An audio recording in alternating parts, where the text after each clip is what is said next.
Now, the next thing that we have to look at, we have to look at the balance sheet. Okay, how is the company performing financially? And so this is really the second thing that you want to look at, because when you look at this balance sheet, this could really truly save you a lot of time and a lot of headache and a lot of effort. Because if this balance sheet is poor and this balance sheet is not where it needs to be, then you can go ahead and just scrap this company. We're done with it. We can move on to the next business that we can try to find out. And so there's certain things that we want to look at on this balance sheet. The first thing is the current assets, right? The total current assets in relation to the total current liabilities. Okay, so what does that mean?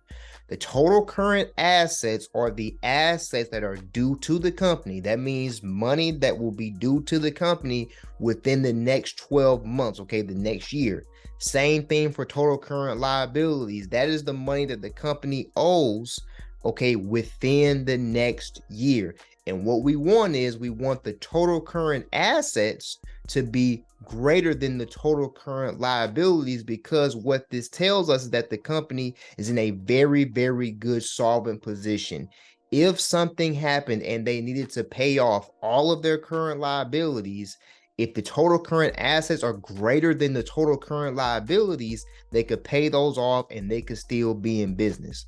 And so we're pretty much looking at the numbers from the last quarter that Tesla just reported, and the company has about $40.9 billion in current assets and about $36.4 billion in current liabilities. And so there's a term that you might want to make sure that you keep in mind, and that is current ratio. Okay, and current ratio is pretty much going back to what I just said.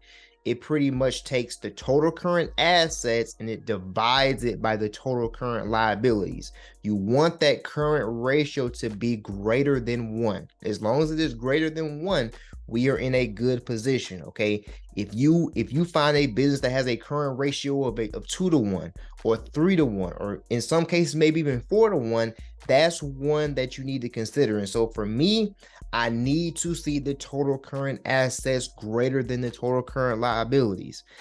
There may be certain situations in certain cases to where that may be an exception depending on the company, but in general, you want to make sure that your total current assets are greater than your total current liabilities. And so after I look at that, what I want to look at is I want to look at the cash in relation to the debt that the company has. And so the company has about $22 billion in cash. And that's very, very good. And this is the one thing that people tend to forget about Tesla. Tesla has a lot of cash on its balance sheet.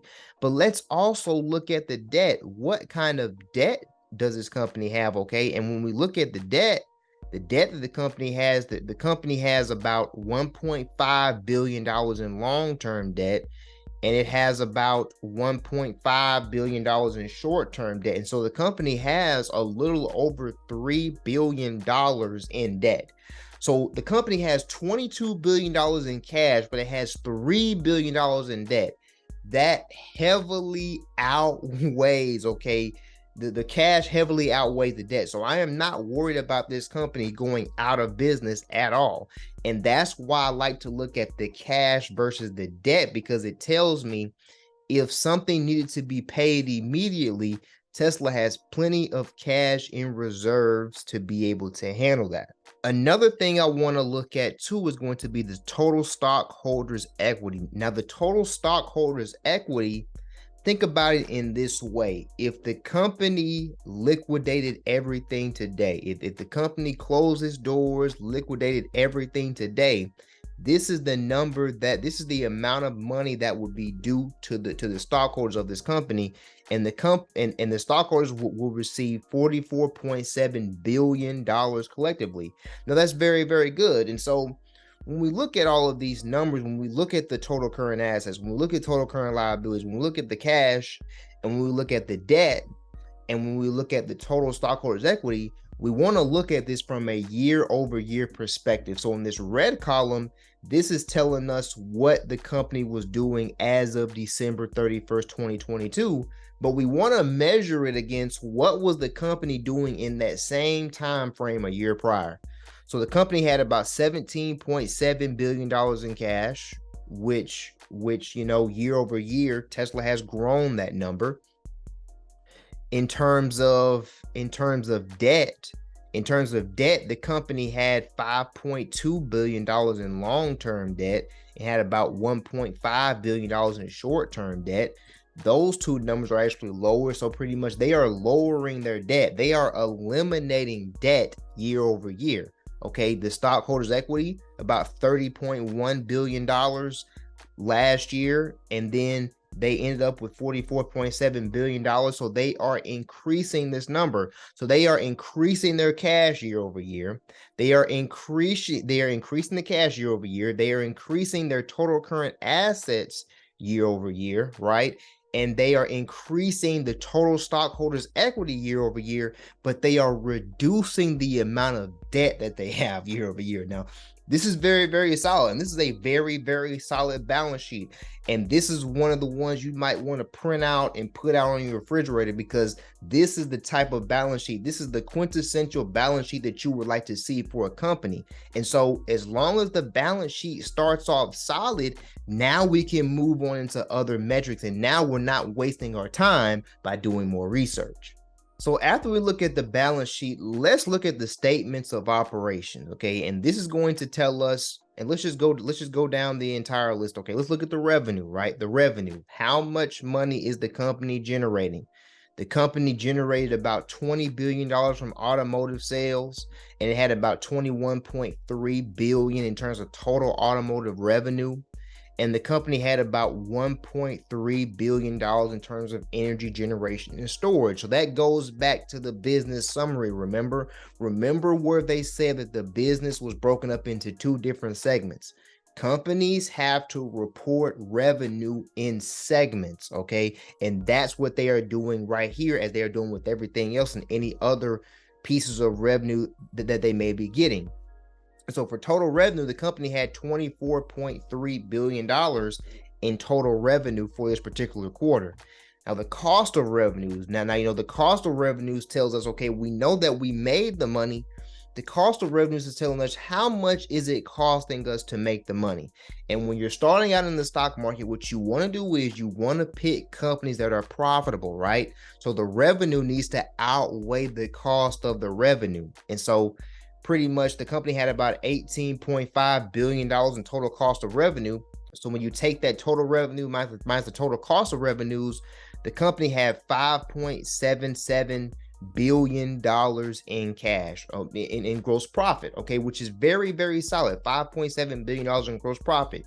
Year over year, this is better than what they had this time last year, which was $4.8 billion. So the company is doing better from a gross profit perspective. The company is also doing better from a total revenues perspective, which is very, very good.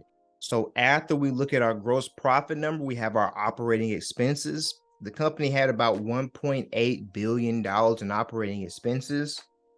So that means that the company ended up having $3.9 billion in terms of income from operations, which you could also say operating income, okay, which is very, very good, because it's much greater than the $2.6 billion that the company had in Q4 2021. Then the net income attributable to common stockholders was $3.687 billion, which breaks down to $1.18 per share. This is good because this is better than what the company had in Q4 2021. They only had $2.321 billion, okay, in net income, and that pretty much broken down to 76 cents per share, which it shows that the company is growing the total revenues year over year. They're growing their gross profit year over year. They're growing their operating income year over year, and they're growing the net income, the bottom line number that Wall Street and the shareholders care about. And so this right here is the statement of cash flows. And so this pretty much tells us, okay, how is the company moving money?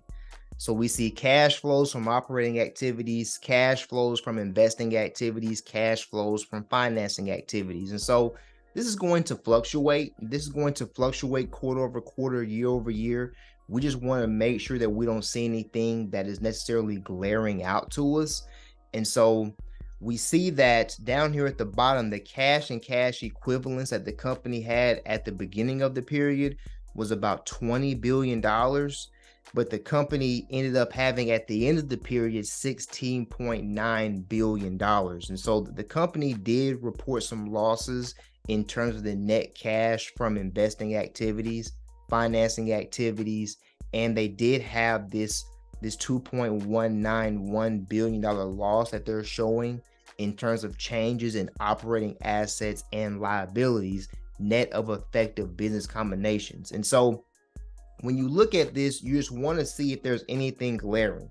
If there's something glaring to you, I think that what you should do is you should go listen to the most recent company's quarterly earnings report and see what management says about the company's cash flow. Because at the end of the day, what's probably going to happen is that there's going to be analysts that are going to see the same things that you might see.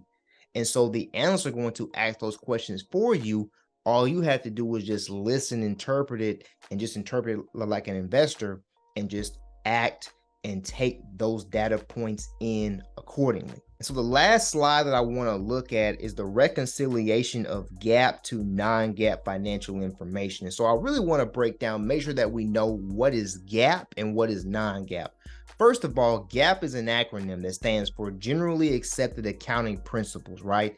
Non-GAAP are non-generally accepted accounting principles. And so the SEC has certain regulations. GAAP financials are recognized by the SEC. Non-GAAP financials are not recognized by the SEC. And so this isn't something that I'm going to spend a whole lot of time on. The only thing that I really truly care about is right here at the bottom. And let me go down to the year-over-year GAAP numbers, because I believe the year-over-year GAAP numbers will provide a little bit more context around the business. And so at the bottom, we see the automotive gross margin. Okay, so what really is gross margin? Gross margin shows the percentage of revenue that exceeds a company's cost of goods sold. It illustrates how well a company is generating revenue from the costs involved in producing their products and services. And so when the gross margin is increasing, that means that the company is generating more money, generating more profit, that's providing what? More net income to the shareholders. If the gross margin is going down and continuing to go down, that means that the net income that the stockholders are getting, they're not going to be able to receive much of that at all.